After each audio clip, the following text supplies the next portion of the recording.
Meskipun tadi Bang Viva Yoga kan mengatakan Mas Hadi Praitno bahwa ya pasti ini hak dari presiden ya mau dukung keluarga atau tidak. Tapi bolehlah Presiden Jokowi kalau mau dengar saran-saran dari partai politik lakukan harmonisasi juga. Ini maksudnya apa sih bahwa mereka kita juga dong kebagian Jokowi effect atau seperti apa?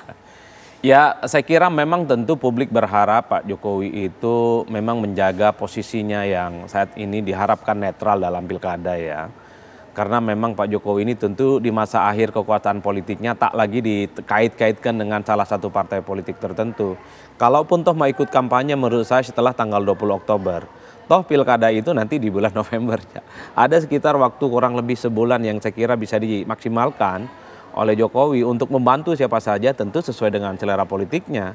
Karena praktis setelah 20 Oktober Pak Jokowi itu menjadi rakyat biasa dan ya bebas menentukan pilihan politiknya mau berkampanye ataupun tidak. Nah yang menarik sebenarnya ketika diminta untuk berkampanye untuk PSI, saya kira pilkada itu bukan milih partai tapi pilih calon.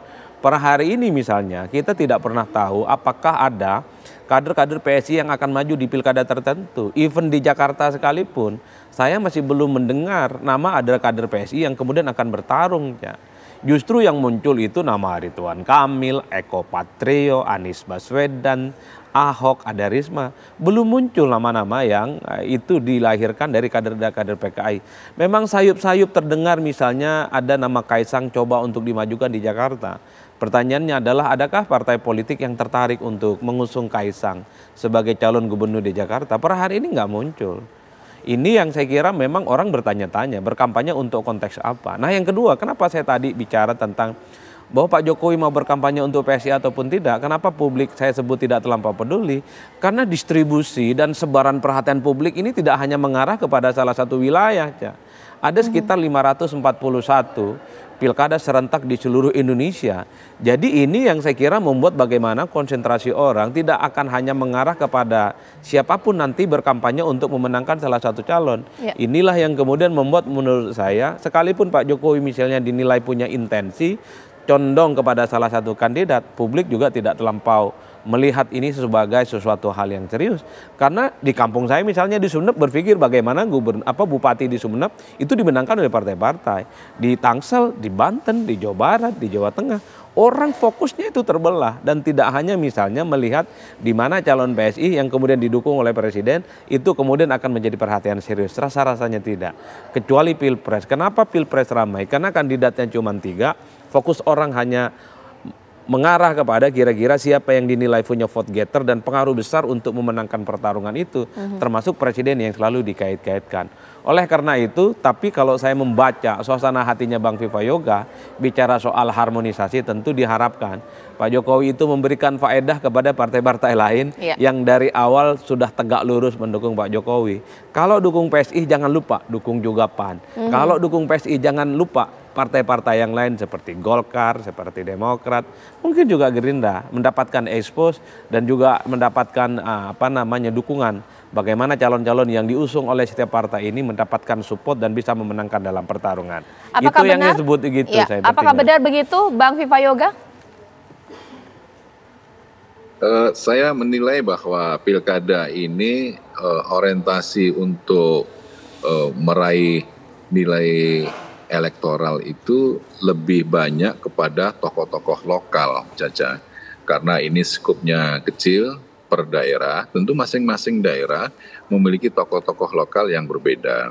Dan proses untuk pengusungan calon biasanya, meskipun partai tersebut sudah memenuhi syarat 20%, tetapi pasti akan melakukan koalisi dengan partai-partai politik yang lain dalam rangka untuk memperbesar segmentasi pemilih dan membangun basis sosial lebih banyak lagi.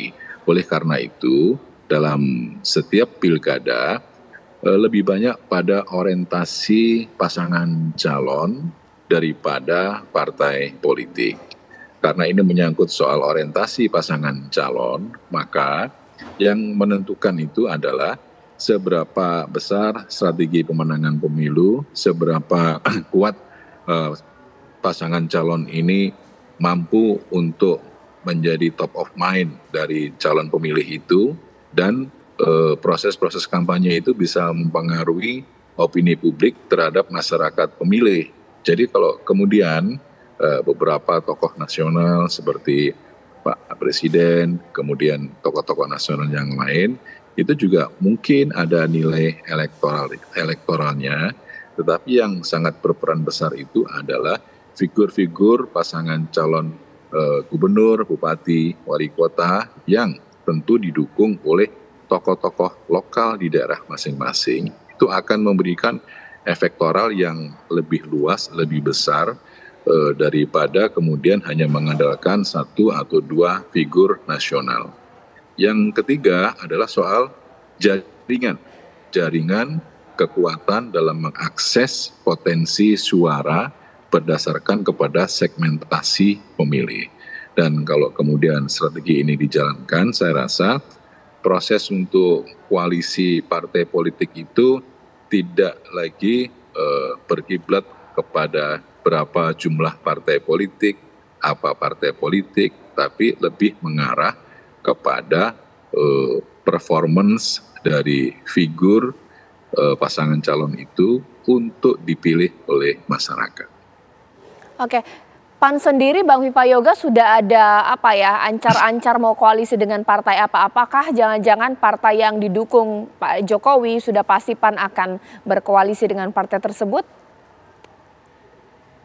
Kalau dengan PSI dalam beberapa kabupaten kota, kita juga sangat senang bisa berkoalisi. Dan intinya bahwa PAN akan memprioritaskan berkoalisi dengan partai pemerintah, dan itu akan kita lihat, kita cermati, kita monitor apakah kemudian bisa konkordan sampai ke tingkat provinsi, kabupaten, kota atau tidak. Karena sekali lagi konfigurasi politik nasional itu tidak berbanding lurus dengan konfigurasi politik di daerah. Okay. Orientasi untuk peningkatan elektoral di pilkada ini menjadi hal yang penting di samping soal visi figur dan komitmen di dalam membangun masyarakat, bangsa, dan negara. Agar apa? Agar proses pilkada ini menjadi turunan dari Pilpres untuk proses regenerasi bangsa melalui kepemimpinan daerah. Baik, kalau mungkin saya ingin ke Mas Adi Praitno, bisa jadi partai-partai ini percaya diri kalau untuk konteks daerah Jawa Barat, Banten, dan lain-lain. Kalau untuk DKI Jakarta, nah ini kan PSI juga kuat juga ya untuk DKI Jakarta. Apakah di sini kemudian faktor dukungan dari Presiden akan berdampak? Jadi kalau sudah dukung di DKI Jakarta dari Presiden Jokowi, semua partai langsung ngerubungin. Nah seperti apa ya ini ya? Ini ada makanan ini, bagaimana? Saya nggak tahu ya, sampai hari ini sebenarnya perolehan pileg PSI di Jakarta kan masih di bawah PKS, masih di bawah PDIP, dan di bawah partai-partai yang lain. Jadi secara kompetitif pada level kepartaian, PSI itu sebenarnya tidak terlampau diperhitungkan. Saya tidak terlampau yakin Partai Amanat Nasional ini akan bergabung dengan PSI ya. Di DKI Jakarta? Iya, karena mereka punya nama besar seperti Eko Patrio, ada Cita Anjani yang belakangan dimunculkan. Dan dua nama ini memang kurang lebih hampir setahun dimunculkan oleh PAN sebagai upaya untuk mendapatkan dukungan publik, bagaimana memperkenalkan bahwa PAN ini punya kader internal yang siapa tahu ini akan mendapatkan dukungan publik, akan mendapatkan dukungan partai politik. Nah, yang saya sebutkan tadi, ketika pilkada serentak itu dilaksanakan pada bulan November setelah posisi Pak Jokowi telah tak jadi lagi presiden, disitulah sebenarnya partai juga bertaruh gitu bahwa sebenarnya yang mereka cari itu bukan hanya satu wilayah tertentu di mana ada intensi Pak Presiden memberikan dukungan politik misalnya kepada PSI. Oleh karena itu bagi saya ke depan yang bisa menentukan soal postur bagaimana konfigurasi politik pilkada, saya justru melihat di Gerindra sebagai partai pemenang Pilpres. Kenapa Gerindra? Karena ini kan pendaftaran pilkada itu pada bulan Agustus. Saya kira tinggal 2 bulan menjelang Oktober. Disitulah sepertinya saya melihat betapa tarikan-tarikan nafas kekuatan politik itu salah satu yang akan dilihat oleh partai pengusung, partai yang lain termasuk Partai Amanat Nasional. Itu sejauh mana misalnya kalau Gerindra itu mengusung salah satu calon. Misalnya di Gerindra itu belakangan ini muncul nama Mbak Saras misalnya. Bukan tidak mungkin partai-partai koalisional pendukungnya Prabowo dan Gibran juga akan menggerubungi kemana arah politik Partai Gerindra dalam menentukan kabinetnya. Bukan lagi PSI dan bukan lagi Pak Jokowi yang sebenarnya tinggal menunggu waktu untuk selesai masa jabatan politiknya. Inilah tarikan-tarikan kekuatan politik yang saya kira akan turut mendinamisasi bagaimana postulat dan konfigurasi pertarungan di DKI Jakarta salah satunya. Tapi at the end of the day-nya, sepanjang Jokowi masih jadi presiden, sepanjang itu juga saya kira petuah-petuah dan fatsun politiknya akan terus diingat oleh semua partai politik. Baik, terima kasih Mas Adi Praitno, terima kasih Bang Viva Yoga. Kita tunggulah nanti bagaimana ini akan terjadi untuk konteks Pilkada DKI Jakarta atau juga pilkada lainnya. Masih panjang memang prosesnya ini, masih banyak waktu untuk melakukan koalisi.